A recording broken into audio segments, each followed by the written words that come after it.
Well, the main issues covered today is just adjusting and fine-tuning for the demonstration to be held on the 16th.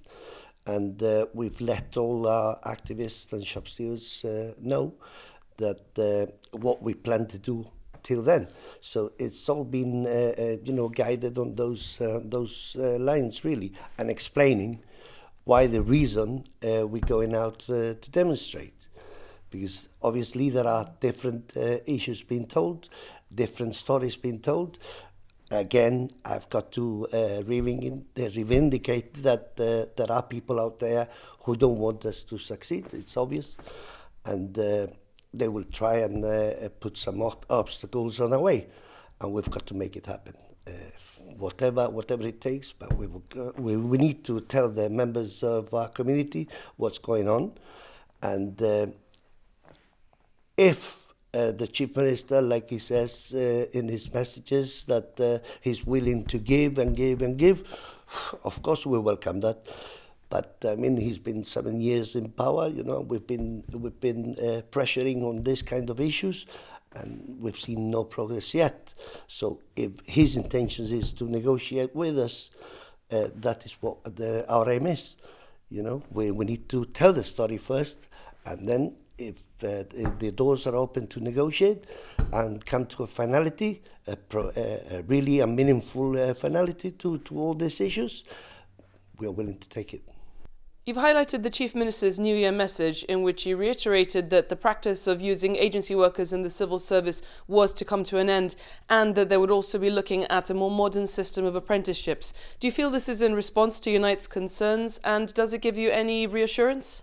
Well, like I said earlier on, you know, I do not believe in coincidences.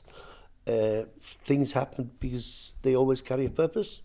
And why a week before the demonstration? You know, it could have impacted in government, realizing that they need to do things correctly. And I know, and I think the Chief Minister means well, but not all his government think alike. He has opposition in there, we know it, it's well known, and he needs to, set his record straight. If he really means what he says, we are welcoming that with open doors. In brief, what is the demonstration calling for? Well, what we're calling for is the misuse of agency workers. And why is this happening? This is happening because the government, when Fabian Picardo mentioned that this doesn't mean to say that he's going to implement austerity measures. It is a form of austerity measures because vacancies are not being released. And this is the purpose of why the misuse of agency workers. And then we have, when we talk about agency workers, everybody tries to understand that we are only talking about MEDOC. MEDOC is a different story. All we are saying about MEDOC is that they owe the same terms and conditions to those workers, and not just do away with them like people think we want to. We respect they are workers, they owe themselves to a job, and they are doing a decent work. But if they do it alongside counterparts who are on a permanency basis, the least we can achieve for them are the same terms and conditions, and the same everything the same should apply to them. That's on the basis of MEDOC. Then when we say agency workers, we refer to S&K, better services. Those are public service employees, which they are paid at the bottom scale, misused again, covering for those vacancies which are not being released, and then never given the chance to improve themselves and better themselves in life. So when the time comes to apply for the job, probably they will be told, you're not qualified, you're not, well, why have them there for 4 or 5 years and then tell them that they are not entitled to better themselves? Those are the injustices that we need to, some of the injustices that we need to cover for on the demonstration on Wednesday, and make people aware that the government needs to sit down and correct all those kind of misuse.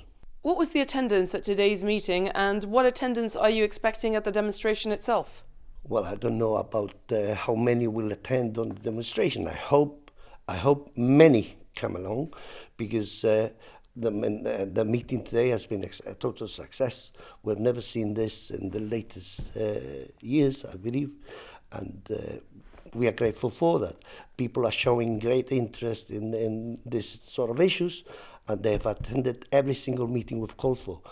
However, I wish that there would be mass of workers supporting us on Wednesday, but I wouldn't dare to say a figure, because I don't know. But we're looking forward that it's a success like we want it to be.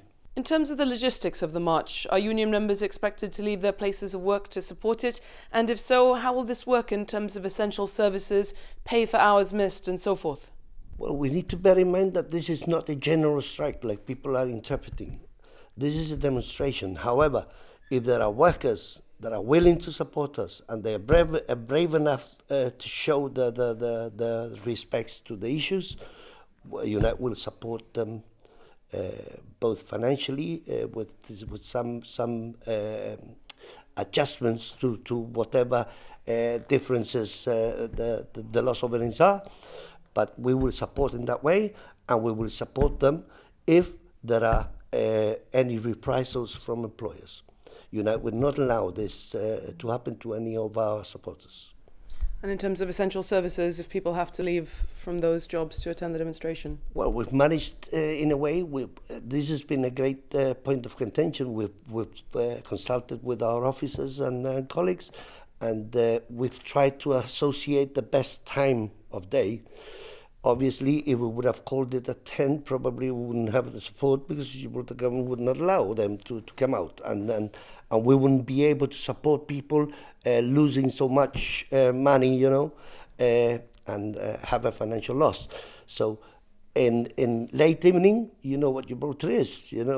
Probably once you get home, why should I go out again to demonstrate? I'll watch it on TV the next day.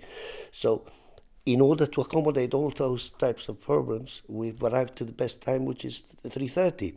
Once we congregate at casemates, we have 2 hours to decide on how long we will take to walk up to number 6. Finally, is Unite looking for support from outside its membership as well?